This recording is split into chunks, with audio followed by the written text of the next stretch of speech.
What is up, bro? It's me, Josh, here, and in today's video, we're going to go over the captain skills in World of Warships. Now, if you guys had been following recently, there's a complete rehaul of captain skills. This is what they currently look like right now. It's been like this for a long time. It's been changed a little bit, and now they've completely done a rehaul, which we've done able to test in the latest test server, and now we're actually going to get another try on the 0.6 test server again. We get a second round, which I was really hoping they would, because there's some that I was hoping that they would kind of change up a little bit, and they've added some new stuff. They've taken away some things, changed away some points that each require, and now we have gone over to this new system. So this is the new layout. This is the one that we got to test before. Added some new stuff in, like priority target, which was really nice. We added stuff in like evasive maneuvering, the increased smoke screen, stuff like that. Heap, the inertia fuse, which has been pretty interesting. You know, there's been a lot of changes to some stuff, and especially radio positioning finding. Now, this has been like the biggest thing that Wargame has kind of added in a while. This has been a lot of hubbub and a lot of backlash from the community on it. And now they have changed some stuff. They changed some values on this. They've added like adrenaline rush. I like this skill, and I was really hoping they would change it. And so now they've come out with like a version 2 of 6.0, and we get to test it again. So I'm really excited they're doing a second test. That means that they have obviously seen some data that isn't quite working with this, and there's been some changes to some captain skills that I'm really excited that they are changing. So if you guys haven't, shipcomrade.com has all these captain calculators and all the updated stuff. I'll put a link down below to them. This is an awesome tool, especially for testing out the new skills before. Definitely check out the test server too, guys. You can get some free stuff just for playing some games there. It's definitely awesome to see what you can have before you get some ships pretty easily and kind of play with some loadouts and stuff. But this is also a really good thing to kind of play around with and say, okay, well, I have these points. This is the kind of build I can do, or I can go for this, or I can get this but can't get that. And now they've kind of changed it to this. Now this is the second version, and it's going to look almost identical. There's only 3 things. This is the version that's going to be tested now. This is the round 2. So main things that have changed, these 3 have moved. So if you guys can look briefly right here, survivability expert was now 4 point, and now they basically just switched these around. This has been moved from 4 to 3. Fire prevention has been moved up to 4, and basic survivability is still the same. So these are just kind of moved. One of the main things that they've changed is evasive maneuvering. Now this has been buffed to increase the HP of strike aircraft when returning to carrier. So if you ever played CVs and you've then done a bombing, like dive bomber or torp bomber, and you've sent your planes back, they've also been killed on the way back. This is going to give them a bit more durability on the way back. They've changed the value of the HP for them, so it's almost going to double the HP, which is really nice. And then 20% to detectability. This has been nerfed from 40% down to 20%, so they aren't going to disappear as quick, but definitely going to help them survive a little bit more. One thing they buffed was adrenaline rush. Now this thing's pretty cool. Basically, the context of this is the lower life you are, the faster you're going to shoot. Now we've had some skills like that before, but adrenaline rush is now a 2-point skill that gives you kind of that effect. It was only 0.1%, now it's 0.2%. So let's say if you were at 25% life, you would fire everything 7.5% faster. Now that's a double to 15%. So that's pretty nice. I'm going to definitely have to test that in the upcoming changes. So that was a pretty cool change. Survivability expert is now at 3, which is normal.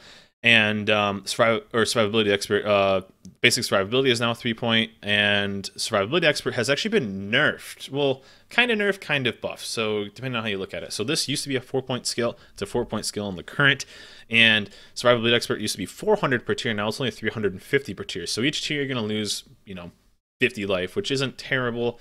As you get up, it adds up a little bit, but it's not the worst. So if you've ever known, or like me, when you see a DD or something like that that has a certain amount of life, they have survivability expert, or they don't have it, or they're stock with it, or they're stock without it, blah, blah, blah. It's going to kind of mess people like me, I guess, a little bit, that knew all those values in the past. But this has now been moved to 3, so the value is down, but it costs less. So that's pretty cool, I guess. So kind of a buff, kind of a nerf, depending on how you look at it. But one last point for that. Now, fire prevention has now been moved to a 4-point, which means they've increased the chance to lower the chance of fire from 7 till now they buffed it to 10% lower chance of fire. So that's kind of nice, gives you a little extra bit. Now, guys, remember, that isn't exactly 7% move to 10%. It's a 3% chance. It's weird translation, so it's 10% of the chance of becoming lit on fire. So it's not as godly as it sounds, But one thing that this thing does is it creates the both superstructure fires. If you guys didn't know, battleships and cruisers and stuff like that have 4 spots, 1 in the front, 1 in the back, and 2 in the superstructure. Now this then blends the 2 in the superstructure to just 1 fire, so it's actually kind of nice in the long run. So you can have a max of 3 fires if you take this. But one thing they did is they increased the percent to 10%, but they've increased it 1 point. So you kind of got to balance your points a little bit more with it being 1% more, or 1 skill point that's going to cost a bit more. One cool thing I'm really interested in is Inertia Fusion for HE shells. Now, we tested this a lot on the test server last time, and what it was in the past was it was 25% to penetration capacity of HE shells and -6% to fire chance. So -6% was pretty brutal to swallow that pill. That's a lot, especially for DDs that have a lower fire chance, you know, a 6% fire chance or a 7 or 8% fire chance. That's pretty freaking brutal. I was hoping it'd be kind of nice on battleships if you could still shoot HE.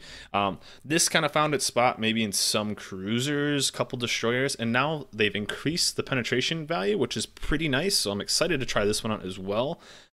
This is probably the one I'm most excited for to mess around with. This is probably Adrenaline Rush.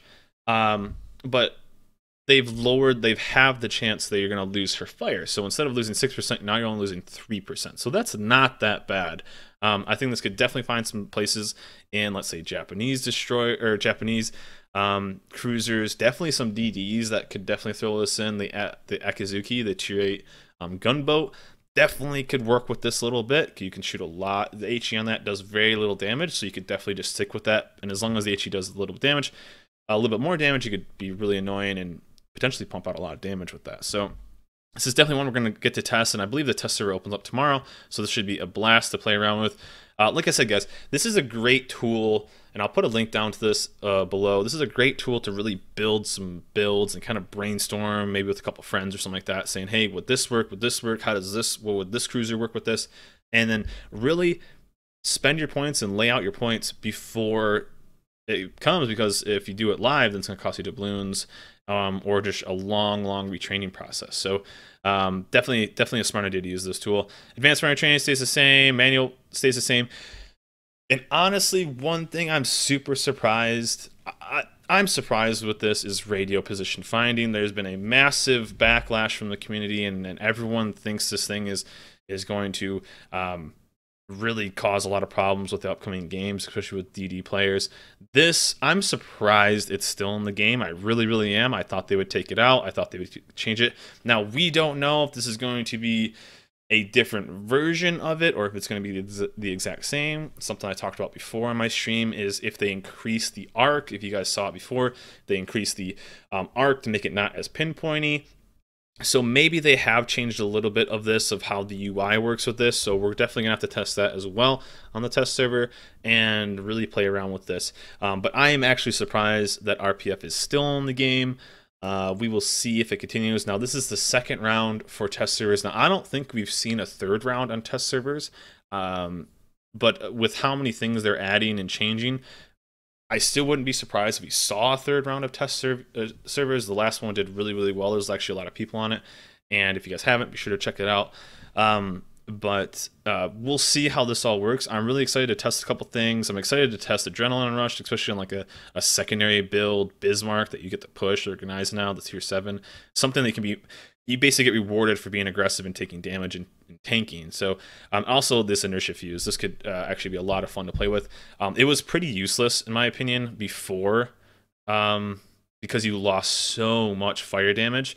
And so we'll see how it plays out with having the fire chance and then upping the percent for the HE penetration. So this should be pretty fun one to play with.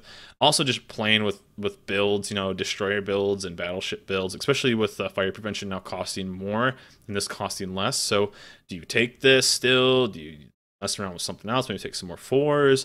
What do you do? So definitely fun. And again, RPF is still in the game, so we should see how that works. Like I said, they could potentially change it up with the UI a little bit, and then it could be completely different than what it was before. But these are the changes that are coming, guys, and some pretty minor changes, but there's a decent amount to make this worthy definitely going in and testing it out and playing with it as well. This, like Adrenaline Rush, could definitely be fun. So's Heap and the Fire Prevention. There's a lot of things going on. Definitely get in there and test it out, guys. Use these tools. I'll put a link down below. Just check out shipcomrade.com too. It's a fantastic website. Lots of leaderboards, captain skills, all kinds of forums and stuff. You can check out videos and all that kind of good stuff. So that is going to be it for me, guys. Let me know in the comments below what you guys think of these changes. There's a lot coming in this 0.6 patch, so be sure to get on there and check out the test server and play around with the Ship Comrade calculator and all that kind of good stuff. There's a lot of good tools out there. Also, guys, as always, remember to like and subscribe, and I will see you guys next time.